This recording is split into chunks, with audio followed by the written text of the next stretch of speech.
Azerbaijan's defense ministry says a ceasefire with Armenian forces in the occupied Karabakh region has been violated repeatedly. Karabakh is in Azerbaijan but has been controlled by ethnic Armenians since the 1990s. Violence flared over the weekend in killing 46 people. The two sides agreed to a ceasefire on Tuesday, but the Azeris accused the Armenians of breaking the ceasefire 115 times in 24 hours. However, breakaway forces in the Karabakh region say the ceasefire has been generally maintained. Ediz Tiyansan is following the latest developments close to the front line in the fighting in occupied Karabakh. We're at a village called Kapanlı, situated right at the line of contact between Azerbaijani forces and pro-Armenian separatists.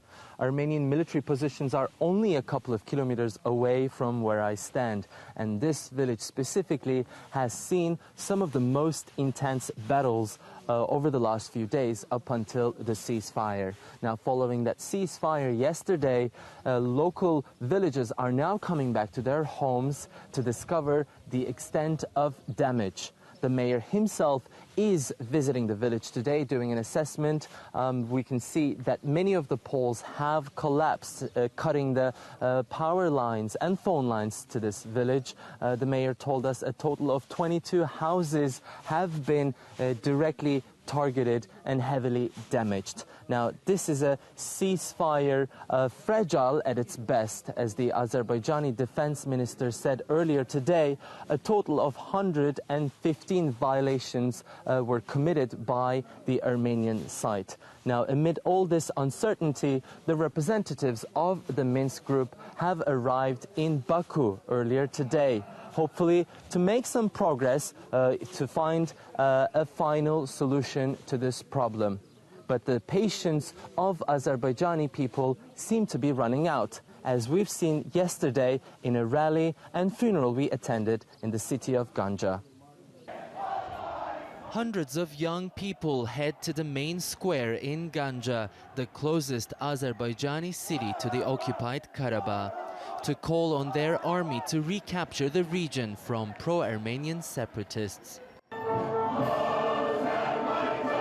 They sing the Azeri national anthem, recite poems, and give speeches about the importance of unity and sovereignty.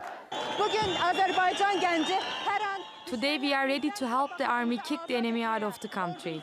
We are ready to defend our country at all costs. Our beloved country is worth sacrificing a life for. That's the overarching message that runs in all the slogans. But it's also something that has cost them so many lives. Since the beginning of a ceasefire more than 2 decades ago in 1994, which left Karabakh in pro-Armenian hands. On Tuesday, hundreds more attended the funeral of the latest casualty killed this week. The man was hailed a national hero, and a military band played in his honor.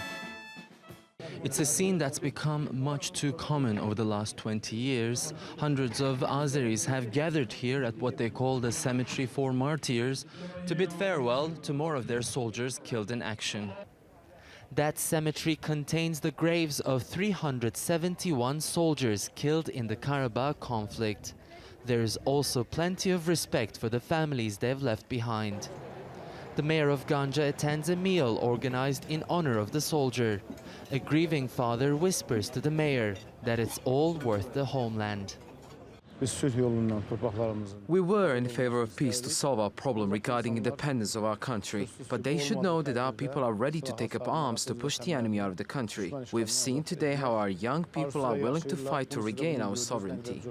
These angry scenes in Azerbaijan, the marches, the funerals, will no doubt be echoed in pro-Armenian communities of occupied Karabakh.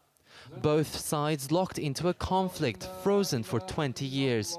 But as this week's events have reminded us, is always a misstep away from heating up. Ediz Tiyansan, TRT World, Ganja.